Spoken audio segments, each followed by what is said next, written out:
কেন্দ্রীয় নেতৃবৃন্দ, সকল স্তরের ইসলাম প্রিয় ও দেশপ্রেমী ভাইয়েরা আমার, আজকে প্রতিবাদ সম্মেলন কেন? ভারতে মুসলমান একের পর এক নির্যাতিত হচ্ছে। কাশ্মীর অবৈধভাবে দখল করেছে। হায়দ্রাবাদ একসময় স্বাধীন ছিল, ভারত সেটাকেও দখল করেছে। মুসলমানদের বাবরি মসজিদ ভেঙে চুরমার করে ফেলা হয়েছে। জ্ঞানভাবে মসজিদের নিচে শিবের লিঙ্গ পাওয়া গেছে। মুসলমানদের বহুত মাদ্রাসা, এই আসামেও বহুত মাদ্রাসা বন্ধ করা হয়েছে। আমাদের মুসলিম নারীদেরকে ভারতে অবৈধ ধর্ষণের পর হত্যা করা হয়েছে। মিথ্যা গরু গোশ বহনের অভিযোগে বহুত মুসলমান সন্তানদেরকে পিটিয়ে হত্যা করা হয়েছে। মুসলমানদের সমস্ত অধিকার থেকে বঞ্চিত করা হচ্ছে। শেষ পর্যন্ত ওয়াকফ আইন বাতিল করে মুসলমানের সমস্ত সম্পত্তি দখল করার চক্রান্ত করতেছে। আপনারা জানেন, ভারতের মধ্যে 9,40,000 একর, প্রায় 10 লক্ষ একর জমি, প্রায় 10 লক্ষ একর জমি ওয়াকফ। যে ওয়াকফকৃত জমির মধ্যে মুসলমানদের প্রতিষ্ঠান, মসজিদ, মাদ্রাসা, কবরস্থান, এতিমখানা, বিভিন্ন দাতব্য চিকিৎসালয়, এই সমস্ত মুসলমানদের ওয়াকফকৃত জমিকে সরকার দখল করার চক্রান্ত করতেছে। এক কথা, চিরতরে মুসলমানদেরকে ভারত থেকে উৎখাত করার যে নীল নকশা মোদি এঁকেছে, এটা খুব ভয়ঙ্কর। আমি মোদি সরকারকে স্মরণ করিয়ে দিতে চাই, ইন্ডিয়ান গেটে দেখুন 90,000 মানুষ মৃত্যুবরণ করেছিল ব্রিটিশ আন্দোলনে। এর মধ্যে প্রায় 63,000 মুসলমান। 90,000 মানুষ মৃত্যুবরণ করেছে। এর মধ্যে সে ইন্ডিয়া গেটের মধ্যেই মুসলমানদের সংখ্যা প্রায় 63,000। আপনি জানেন, ব্রিটিশ আন্দোলনের প্রথম ভূমিকা রেখেছিল মুসলমান। সবচেয়ে বেশি রক্ত দিয়েছে মুসলমান, জীবন দিয়েছে মুসলমান। মুসলমানের রক্তের বিনিময়ই ব্রিটিশ এদেশ থেকে হটতে বাধ্য হয়েছে। আমি মোদী সরকারকে বলবো, মুসলমানদেরকে আপনি উৎখাত করবেন। ওই দেশ তো মুসলমানদেরই ছিল। আপনারা জানেন, 1803 সালে দিল্লি যখন ব্রিটিশ দখল করে, সেই দিল্লির মাস্তানটা কে ছিল? জাফর। এই জাফর তো মুসলমান ছিল। আপনারা জানেন যে এই বাংলার থেকে সিরাজউদ্দৌলাকে যে ব্রিটিশ উৎখাত করেছিল, সেই মাস্তানও ছিল মুসলমান, কাজে শাসক ছিল মুসলমান। মুসলমান থেকে ব্রিটিশ দেশ দখল করেছে। যদি আবার দেশের ক্ষমতা আসে, তাতে মুসলমানই আসার কথা ছিল। সেখানে জুলুম করা হয়েছে, অবিচার করা হয়েছে। কাশ্মীরে যে হত্যাকাণ্ড হয়েছে, আমরা হত্যার বিচার চাই। আমরা প্রত্যেকটা অবৈধ হত্যার বিচার চাই। যারা দোষী তাদেরকে বিচারের আওতায় আনা হোক। তার মানে এই নয় যে কোনো একটা হত্যাকাণ্ডকে কেন্দ্র করে অযাচারভাবে সমস্ত মুসলমানদের আক্রমণ করবেন, মুসলমানদের ঘর বাড়ি জ্বালিয়ে দেবেন, মুসলমানদের সম্পত্তি দখল করবেন, মুসলমানদের নির্যাতন করবেন, মুসলমান মা বোনদেরকে ধর্ষণ করবেন, মুসলমান বাচ্চাদেরকে হত্যা করবেন। এইটা তো মানা যায় না। আমি মোদী সরকারকে বলবো, মনে হয় আপনার মাথায় ভূত চেপেছে। আপনার ভবিষ্যৎ আমি ভালো দেখছি না। যদি মুসলমান ক্ষিপ্ত হয়, সরকারি হিসাবে 20 কোটি মুসলমান, কিন্তু 20 কোটির চেয়ে অনেক অধিক মুসলমান কিন্তু ভারতে বসবাস করে। আল্লাহ পাকের শুকর, মুসলমানরা সেটা শক্তিশালী, কিন্তু মুসলমানরা কিন্তু সেই দেশটাকে নিজের দেশ মনে করে। তারা এই কথা মনে করে না যে ভারত অন্য কারো দেশ। ওই দেশে তারা থাকতে চায়, ওই দেশে তারা মরতে চায়, ওই দেশের উন্নয়ন করতে চায়। তারা মুনাফিক নয়, তারা দেশকে বিক্রি করতে চায় না। কিন্তু আপনারা যারা দেশকে ধ্বংস করার চক্রান্ত করতেছেন, যদি মুসলমান জাগ্রত হয়, শুধু মুসলমান না, ভারতের হাজারো দেশপ্রেমিক মানুষ আছে যারা মুসলমানদের সঙ্গ দিবে, মুসলমানদের সাথে একসাথে কাজ করবে, মুসলমানদের সাথে একসাথে আন্দোলন করবে এবং মোদী সরকার উৎখাত করেই ছাড়বে ইনশাআল্লাহ। আমি জাতিসংঘকে বলবো, বিশ্ব মানবাধিকার সংস্থাকে বলবো, মুসলমানদেরকে যে নির্যাতন করতেছে আপনারা কি দেখেন না? আপনাদের চোখে পড়ে না? মুসলমানের নির্যাতন বন্ধ করেন, নয়তো এমন সংগ্রাম, এমন আন্দোলন শুরু হবে যা যে আগুন জ্বলবে, যে আগুন নিভাবার ক্ষমতা কেউ রাখবে না। আর বাংলাদেশের কথা বলতেছি, নারী নীতি, ওটা নারী নীতি নয়, বেশ্যা নীতি। আমি প্রথম যখন ইউনূস সরকারের সাথে দেখা করতে গেছিলাম, এই আমার সামনে আছে আমাদের মহাসচিব, যুগ্ম মহাসচিব, অনেক কথাবার্তা বলার পরে আমি স্পেশাল বলেছিলাম, জনাব কোন অবস্থাতেই পাশ্চাত্যদের কোন আদর্শ নীতি সংস্কৃতি আমাদেরকে চাপিয়ে দিবেন না। আমার আগেই সন্দেহ ছিল, আমি আগেই সন্দেহ করতাম, ইউনূস সরকারকে আমি আগেই সন্দেহ করতাম। এই লোকটা তো এনজিওর লোক, এই লোকের চারপাশে তো বেশ্যারা আছে, বড় বড় লুচ্চারা আছে, বড় বড় ধর্ষক এদের পাশে আছে। আমি এর জন্য প্রথম বলেছিলাম, পুরাণ প্রেম ভোলা যায় না। ইউনূস সরকারের সাথে যেই ওই পতিতাদার সম্পর্ক, এই সম্পর্ক সে ভুলতে পারে নাই। এর জন্য আমি প্রথমেই বলেছিলাম যে খবরদার বিদেশি এবং অপসংস্কৃতি আমাদেরকে চাপিয়ে দেবেন না। তখন তিনি হাসি দিয়ে বলেছিলেন, না না না না না না, আজকে আমাদের মা বোনদেরকে আপনি বিশ্বা বানাবেন, আমাদের মা বোনদেরকে খানকি বানাবেন, আমাদের পুরুষদেরকে লুচ্চা বানাবেন। বলতে পারেন হুজুর যৌনকর্মী বললেন না কেন, যৌন শিল্পী বললেন না কেন, পতিতা বললেন না কেন, এই খারাপ শব্দ ব্যবহার করলেন না কেন? বলতে পারেন। আমি তো মনে করি শয়তানেরা, দুষ্টরা এই সমস্ত খারাপ শব্দগুলিকে ভালো শব্দের দ্বারা পরিবর্তন করে ওদেরকে এই কাজে লিপ্ত করতে চায়। সমাজের মধ্যে শব্দগুলি কেন আসছে?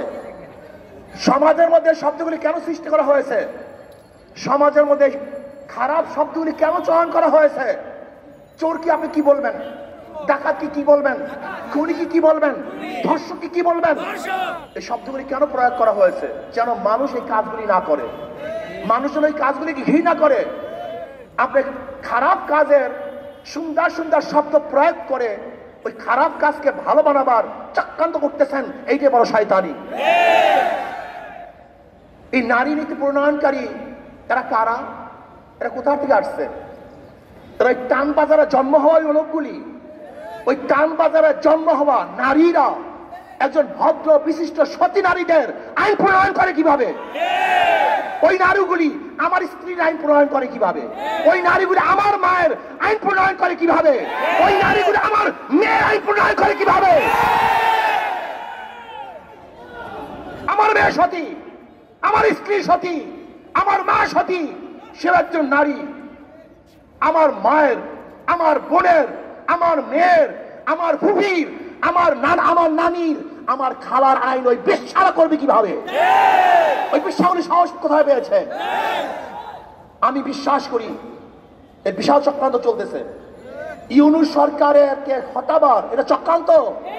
সবগুলি ভারতের দালাল, এই সবগুলির সাথে ক্যালকাটা সংযুক্ত আছে, সবগুলির সাথে ক্যালকাটা সংযুক্ত। আপনারা দেখুন, কোন অবস্থাতেই বাতিল নয়। এই প্রস্তাব দেওয়ার সাহস কিভাবে পেয়েছে বাংলাদেশে? ওদেরকে বিচার করতে হবে, বিচারের আওতায় আনতে হবে। এই ঢাকার বুকে প্রকাশ্য থেকে বিচার করতে হবে, যেন ভবিষ্যতে এই ধরনের কোন প্রস্তাব আনতে কেউ সাহস না পায়। আমার মেয়েকে, আমার বোনকে, আমার ভাগ্নিকে, আমার মাকে বেশ্যা বানাবার যারা চক্রান্ত করতেছে, ওদের চেয়ে বড় শত্রু আর কেউ হতে পারে না।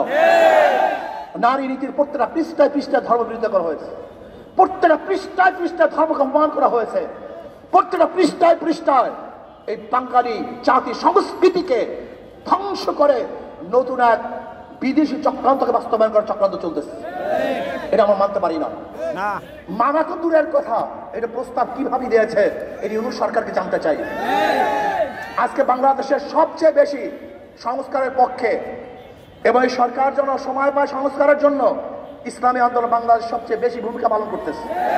তারা প্রথমে যে কথা বলছে, আজও সেই কথা বলছে। আপনাকে সুখে থাকতে কি ভূতে কিলায় নাকি? আপনাকে ভূত পেয়েছে? আপনাকে ভূতে কিলায়? যদি ভূতে পেয়ে থেকে এমন কিলায় শুরু করবো, আপনি দেখতে পারবেন না। বিয়াকুব নাকি, যেখানে আমরা সবচেয়ে বেশি এদের জন্য ভূমিকা পালন করতেছি, আর উনি ইসলামকে জলঞ্জলি দিয়ে মনে করছে উনি কিছু দেখাইলেই সবাই বাহবা দিবে। বাংলাদেশের মানুষ চিনেন? এই যে দেখেন মেট্রো রেল শেখ হাসিনা করছে, মনেও কেউ করে না। যমুনা ব্রিজ করছে, একবার কেউ ভুলে উচ্চারণ করে না। ওনার উন্নয়নের কথা সবাই ভুলে গেছে। বাংলাদেশের মানুষ চিনেন আপনি? ইসলামকে বাদ দিয়ে, ধর্মকে বাদ দিয়ে আপনি যদি গোটা বাংলাদেশের স্বর্ণ দিয়ে বাঁধিয়ে দেন, স্বর্ণ, প্রত্যেকটা মানুষের শরীরে যদি স্বর্ণের পোশাক থাকে, প্রত্যেকটা বাড়ি যদি মরমর পাথরের থাকে, আর আপনি একদিন ধর্মের বিরোধিতা করবেন, ওই সমস্ত পাথর আর সমস্ত স্বর্ণ আপনার মুখের মধ্যে ছুঁড়ে ফেলবে, ছুঁড়ে ফেলবে, থুক মারবে আপনার মুখের মধ্যে, থুক মারবে আপনার মুখের মধ্যে, থুক মারবে বাংলাদেশের মানুষ আপনার মুখের মধ্যে। আপনি ভেবেছেন আমরা সবাই আপনাদেরকে খুব সাহস যোগাই, প্রশংসা করতেছি। যারা প্রশংসা করে তারা বদনাম করতে সময় নেবে না, যারা তারিফ করে আপনাকে গালি দিতে সময় নেবে না। খবরদার, ওই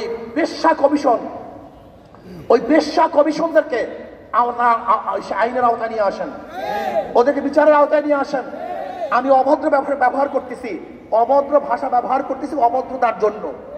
এখানে আমি কোনো সুভদ্র ভালো ভাষা ব্যবহারই করতে চাই না। প্রিয় ভাইয়ার আমার, আজকে বাংলাদেশে নিয়ে গভীর ষড়যন্ত্র চলতেছে। কেউ নির্বাচন সংস্কারের বাহিনী নির্বাচন হবে না, আগে সংস্কার হবে তার নির্বাচন হবে। মার্চ ফর ঢাকা, আমরা অচিরেই মার্চ ফর ঢাকা ঘোষণা দেব। কারা সংস্কারের পক্ষে আর কারা বিপক্ষে ইনশাআল্লাহ জনগণ ডিসাইড করবে। আগে সংস্কার হবে, আগে নির্বাচন হবে, জনগণ সিদ্ধান্ত গ্রহণ করবে। অচিরেই আমরা মার্চ ফর ঢাকা করব, লক্ষ লক্ষ কোটি কোটি মানুষ ঢাকা জমা করব। আগে সংস্কার হবে, তারপর নির্বাচন হবে। সংস্কারের বাইরে বাংলাদেশের মানুষ কোনো নির্বাচন মানবে না, মানতে পারে না। গুন্ডামি নির্বাচন, ডাকাতি নির্বাচন এবং প্রশাসনের নির্বাচন, অগ্রহণযোগ্য নির্বাচন বাংলাদেশের মানুষ মানবে না, মানতে পারে না। এর জন্য ইনশাআল্লাহ অচিরেই মার্চ ফর ঢাকা ঘোষণা হবে। রাজি আছেন ইনশাআল্লাহ সবাই? আর আমরা টেস্ট কেস হিসাবে প্রথমে স্থানীয় নির্বাচন চাই। যদি স্থানীয় নির্বাচন সুস্থ করতে পারে তাহলে আমরা মনে করব জাতীয় নির্বাচন সুস্থ হবে। আর স্থানীয় নির্বাচন সুস্থ না হয় তাহলে বুঝবো যে নির্বাচনের পরিবেশ এখনো সৃষ্টি হয় নাই।